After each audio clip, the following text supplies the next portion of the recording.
Welcome from the Office for Education Policy. I'm DESE, and we're going to talk a little bit today about Atlas and the reporting category scores and intended uses. Here's a quick reminder that we're focusing on the summative assessment scores that were just released a couple of weeks ago. In my previous videos, I was focused on the purpose and intended uses of the overall score for each subject area, which are based on these 4 performance levels.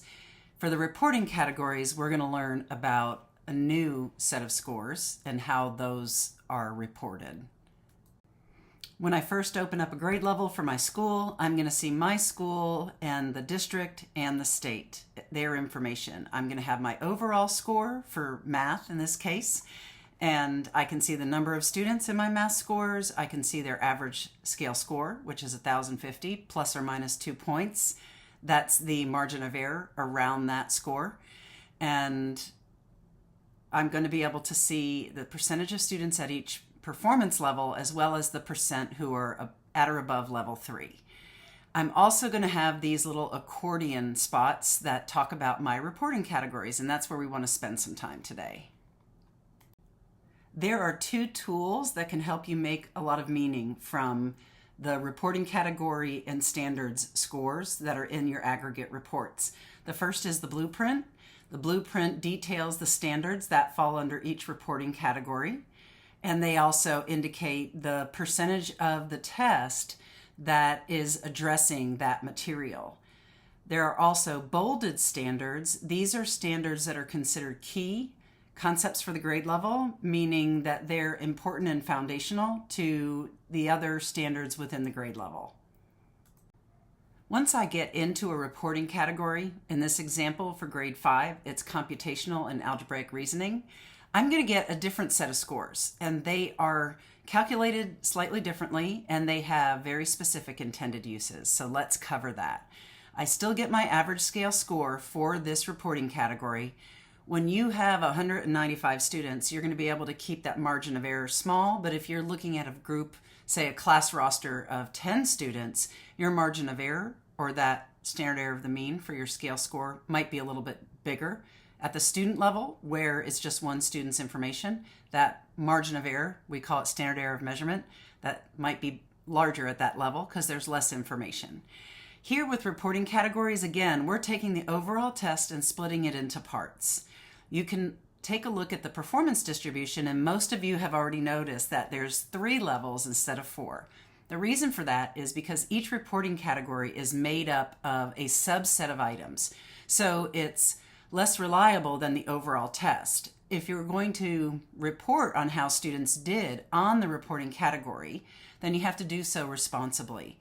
And to do so responsibly, what's calculated for you is the percentage of students that we know based on their scores, they are definitely below mastery in this reporting category overall, at or near mastery, that's our yellow color, and then the green is definitely above mastery. And this helps you to get a sense of the proportion on this particular reporting category of the assessment, not the overall test. Within that information, you can move to the right and you can see the standards-based reporting, which is available at the classroom levels and larger aggregations. There are 2 columns at the standards level that you're going to want to get to know and love, as I do. The first one on the left is the proficient column. And again, this is a calculation that tells you we have enough information to say that your students were below the proficiency standard for this particular standard. They were at or near if you get the little circle that's half filled, and they're above the proficiency standard if you get the check mark. So you're going to understand your students' performance at the aggregate level regarding a standard, whether or not they are definitely below, at or near, or above. There's also insufficient information. This often happens when there's just not enough students to provide that information. On the right-hand side is another column of scores that are labeled as weak or strong.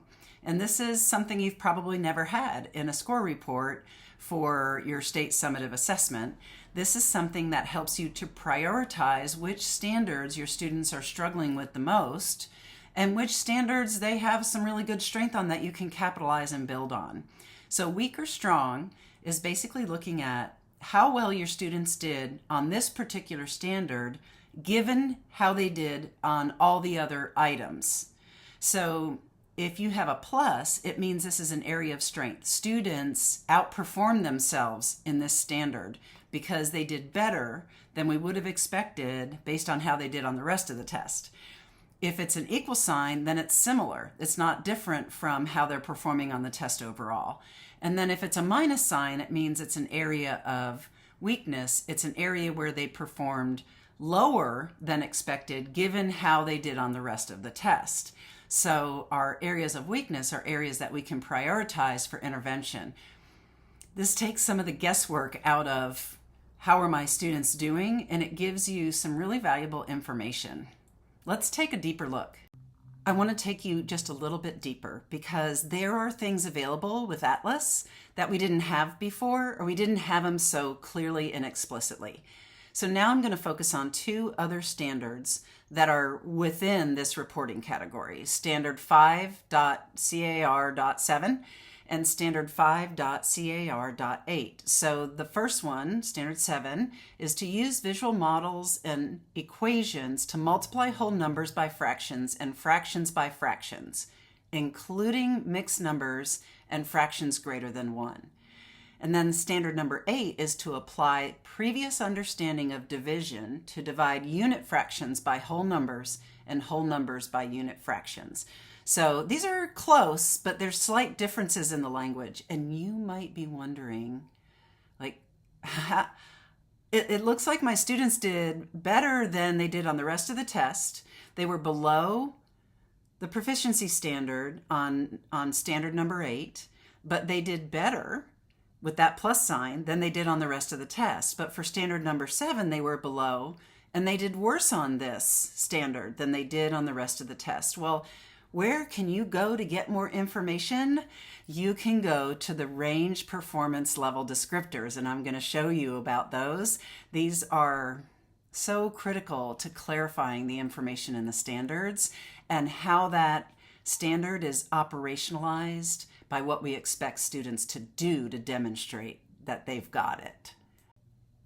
You're going to get a link near the end, but these range performance level descriptors, you're going to be able to go in. I'm going to go in under math.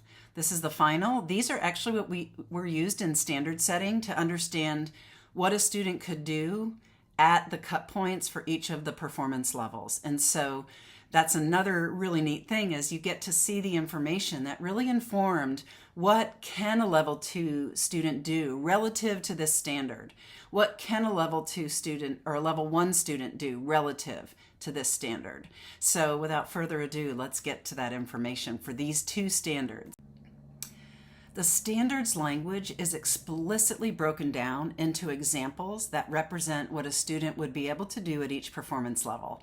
So when you open up these PLDs, as we call them, you can think about two things. You can think about the proficient, right? So in each of these two standards, my middle school for 5th grade math was below the proficiency standard for both of these standards. But on one, they performed better on it than they did on the rest of the test. And for the other, they performed worse. And so I can literally go in and I can look at what did it take to demonstrate that level. So this is embarrassing. I have to put my glasses on to read this, but I'm going to take a look at what level 2 is. So for standard number 7, where we did worse, it looks like a level 2 student would be multiplying two fractions with or without models and equations. And the difference between 2 and 3, a student at level 3 would multiply fractions and mixed numbers with or without models and equations. So one is two fractions with or without a model and equations, and the next level up is to multiply fractions and mixed numbers. So you can see that little bit of complexity. There's a little more cognitive complexity to demonstrate level 3. And then when we look at standard number 8, let's look at level 2 and level 3. So level 2 says, given a model, divide a whole number by a unit fraction. Pretty straightforward. And then number 3 says, divide a whole number by a unit fraction or a fraction by a whole number without models. So you can see that slight nuance of increased complexity in level 3 compared to level 2.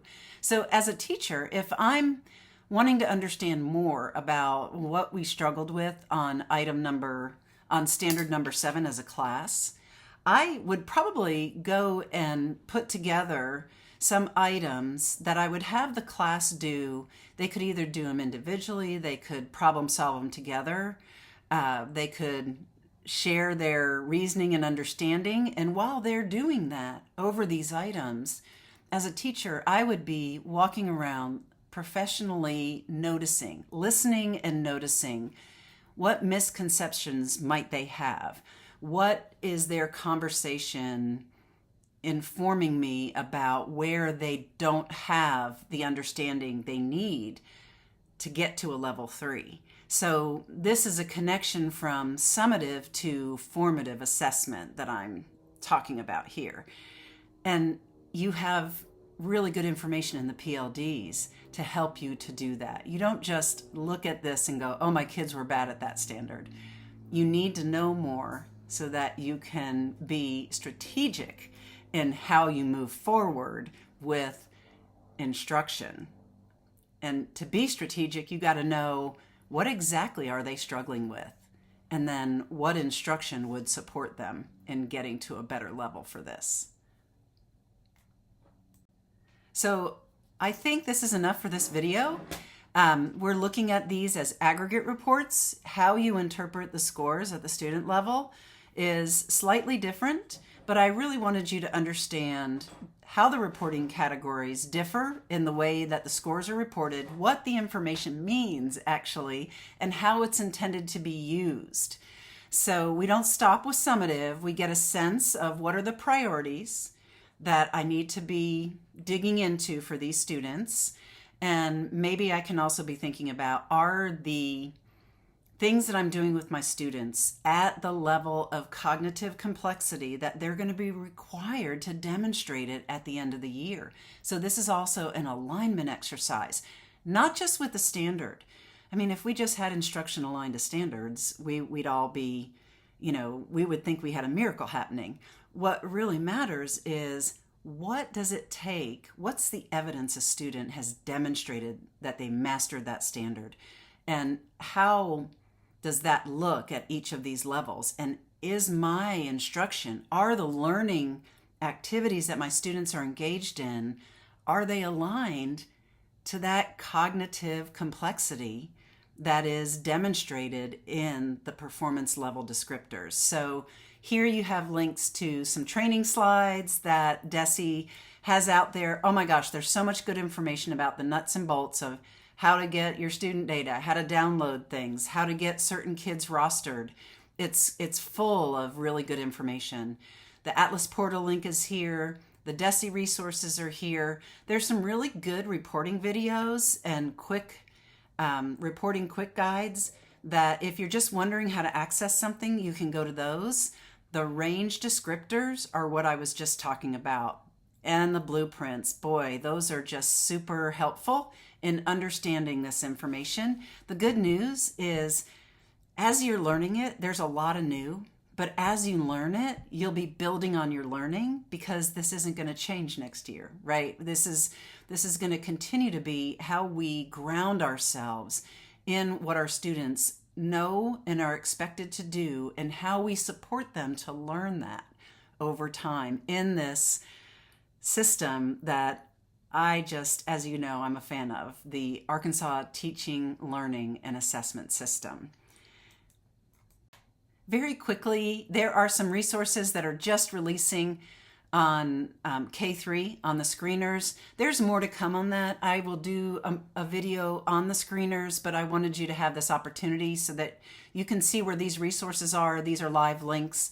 Click on them so that you can find out how to figure out what it means from the screener scores and what to do with testlets to support students. And finally, stay tuned. We'll come out with more videos as we go.